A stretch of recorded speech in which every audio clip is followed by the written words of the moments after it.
Perkenalkan, saya Reinhard Edward Komigi. Saya akan membahas materi dari kelompok 1, yaitu tentang batu bara. Apa itu batu bara? Batu bara itu adalah salah satu bahan bakar fosil atau batuan sedimen yang dapat terbakar. Batu bara terbentuk dari endapan organik, utamanya adalah sisa-sisa tumbuhan dan terbentuk melalui proses pembatubaraan. Unsur-unsur utama yang ada di batu bara terdiri dari karbon, hidrogen, dan nitrogen, serta oksigen. Batu bara pun merupakan hasil dari akumulasi tumbuhan-tumbuhan pada kondisi lingkungan pengendapan tertentu, yang mana akumulasi tersebut telah dikenai pengaruh-pengaruh. Kemudian sedimentary dan post-sedimentary. Dari akibat pengaruh-pengaruh tersebut dihasilkanlah batu bara dengan tingkat atau range dan kerumitan struktur yang bervariasi melalui dua proses, yaitu yang tahapan pembentukan batu bara. Yang pertama, pembentukan gambut atau pit dari tumbuhan yang disebut petrification. Tahapan pembentukan batu bara dari gambut yang disebut proses qualification. Tahapan pembentukan batu bara. Tahapan pembentukan batu bara ini melalui gambut dari tumbuhan yang disebut petrification, yang mana gambut ini adalah batuan sedimen organik yang dapat terbakar yang berasal dari tumpukan hancuran atau bagian dari tumbuhan yang terhumidifikasi dalam keadaan tertutup udara. Kemudian tahapan batu bara dari gambut yang disebut proses qualification. Lapisan gambut yang terbentuk kemudian ditutupi oleh lapisan sedimen, maka lapisan gambut tersebut mengalami tekanan dari lapisan sedimen di atasnya. Tekanan yang meningkat mengakibatkan peningkatan temperatur. Kemudian pembentukan batu bara dibedakan menjadi dua, yaitu ada humik dan sapropelic. Humik terbentuk dari tanaman-tanaman berkayu dan alang-alang yang tersisa selama proses penggambutan. Batu bara jenis ini terbentuk pada zona aerob di rawa-rawa. Ciri khas dari batu bara humik ini adalah berlapis-lapis. Kemudian yang kedua yaitu sapropelic. Batu bara sapropelic ini terbentuk dari sisa tanaman yang tidak berkayu seperti alga, spora, polen, kutikula, getah daun, dan lain sebagainya. Batu bara jenis ini terbentuk pada zona anaerob pada rawa-rawa. Batu bara ini tidak berlapis, beda dengan humik. Jenis tumbuhan pembentuk batu bara. Jenis-jenis tumbuhan pembentuk batu bara dan umurnya menurut Diesel 1981 adalah sebagai berikut. Pertama, alga. Dari zaman Prakambrium hingga Ordovisium dan bersel tunggal. Silitophyta, yaitu dari zaman Silur hingga Devon Tengah, yang merupakan turunan dari Arga. Kemudian Pteridophyta, umur Devon atas hingga Karbon atas. Materi utama pembentuk batu bara berumur karbon di Eropa dan Amerika Utara. Tempat terbentuknya batu bara. Tempat terbentuknya batu bara dari akumulasi gambut dipengaruhi oleh beberapa faktor. Yang pertama adalah faktor tunggal, jenisnya laju pertumbuhan dan laju pembusukan. Yang kedua ada faktor tempat tumbuh, yaitu kondisi dan kesuburan tanah atau kesuburan area sekitar. Terakhir yaitu faktor cuacanya. Kemudian teori akumulasi gambut dan lapisan batu bara terdapat dua. Yang pertama yaitu teori in situ, yang merupakan lapisan gambut terbentuk dari tumbuhan yang tumbang di tempat tumbuhnya. Yang kedua yaitu adalah teori drift lapisan game, yaitu lapisan gambut yang terbentuk berasal dari bagian-bagian tumbuhan yang terbawa oleh aliran air atau sungai yang terendapkan di daerah hilir atau delta.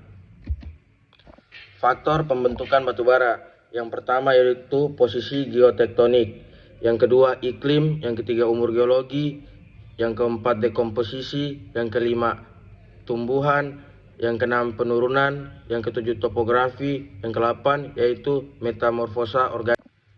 Geologi batu bara Indonesia.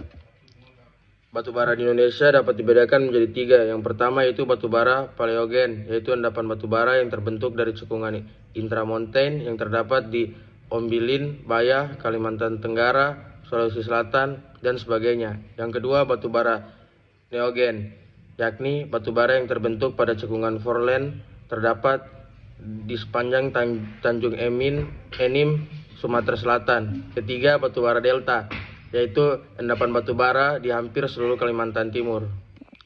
Cekungan yang penting untuk batubara yaitu ada dua, paleogen dan neogen. Pada cekungan foreland basin terjadi pengendapan yang begitu cepat pada zaman tersier dalam lingkungan laut yang setengah tertutup dan diikuti oleh perlipatan tanah lemah sampai sedang pada akhir tersier. Kemudian batubara paleogen ini terendapkan sebelum transgresi. Endapan paleogen penting di Indonesia antara lain adalah di Ombilin, yaitu Sumatera Barat, Bayah atau Jawa Barat, Pasir atau Kalimantan bagian Tenggara, dan Pulau Sebuku, yaitu di Kalimantan Tengah. Batu bara neogen terendapkan sesudah regresi. Kemudian saya akan membahas materi dari kelompok 6, yaitu metode tambang batu bara. Yang pertama yaitu metode tambang batu bara itu mempunyai dua metode, yaitu metode tambang terbuka dan tambang dalam atau di bawah tanah. Di tambang dalam sendiri terbagi menjadi dua, yaitu room dan pilar, dan metode dinding panjang atau long wall method. Kondisi operasi, ketebalan lapisan rata-rata yaitu 2,65 meter. Panjang maksimum pekerjaan yaitu rata-rata 140 meter. Jumlah tenaga kerja per permukaan kerja yaitu 10 orang gilir dikali 3 gilir per hari sama dengan 30 orang per hari. Produksi batu bara yaitu 4.000 sampai 4.500 ton per hari atau sekitar 3.200 sampai 3.600 ton batu bara tercuci per hari. Panjang permukaan kerja yaitu 200 meter. Metode room dan pilar. Syarat-syaratnya itu kemiringan lapisan di bawah 10 derajat atau kemiringannya lantai dan atap lapisan dalam kondisi yang baik. Tidak banyak timbul gas, patahan sedikit, dan lapisan batubara yang stabil. Kemudian lapisan volume batubaranya besar, ketebalannya itu 1 sampai 3 meter. Kelebihan dari metode room dan pilar ini yaitu apabila dibandingkan dengan metode long wall, pada metode ini terdapat kondisi alam atau pengaplikasiannya lebih luas. Metode ini masih bisa diterapkan hingga kemiringan tertentu, ketebalan lapisan, keberadaan patahan, ataupun sifat atap dan lantai yang berbeda-beda. Bisa diterapkan di panel long wall yang tersisa karena adanya patahan. Metode ini biasa diterapkan pada area di mana di atas tambang itu fasilitas ataupun bangunan tanpa menyebabkan subsiden atau terganggu atau tidak mengganggu keamanan dan keselamatan yang ada di sana. Pada tambang bawah laut di mana tidak semua bisa ditambang, metode ini tidak dapat diterapkan sehingga meningkatkan produktivitas yang lebih baik. Apabila dibandingkan, mungkin investasi awal ini lebih sedikit. Kekurangan dari metode room dan pilar yaitu rasio pengambilannya kurang bagus, yaitu hanya sekitar 60-70% saja. Dan apabila dibandingkan dengan long wall, metode ini lebih banyak terjadi bencana runtuhnya atap karena di bawah bila penyangganya tidak baik maka di atasnya akan runtuh. Dengan adanya batasan penambangan di tempat yang dalam karena tekanan permukaan yang besar, yaitu dari permukaan sekitar 500 meter. Kemudian yang terakhir, karena meninggalkan batu bara dalam jumlah yang besar, mudah sekali terjadi swabakar sehingga menyebabkan masalah keamanan dan keselamatan di daerah tersebut. Kemudian ada karakteristik metode long wall. Yang pertama, penambangan pada bagian batu bara yang besar, rasio pengambilannya itu tinggi, jadi produktivitasnya itu juga tinggi. Dan dalam satu panel bisa menghasilkan jumlah yang besar dan bisa melakukan pengkonstruksian panel. Dan pada kemiringan yang landai, penambangan batu bara atau eksploitasinya, transportasi batu bara dan penyangga serta mekanisme menjadi mudah sehingga dapat meningkatkan produktivitas eksploitasi batu bara dengan metode ini.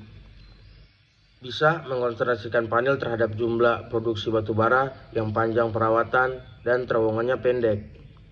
Kemudian sistem ventilasinya jelas lebih mudah dan suap bakar juga jarang terjadi. Jadi merupakan nilai lebih dalam segi keamanan dan juga keselamatan bagi para pekerja ataupun orang-orang di sekitar.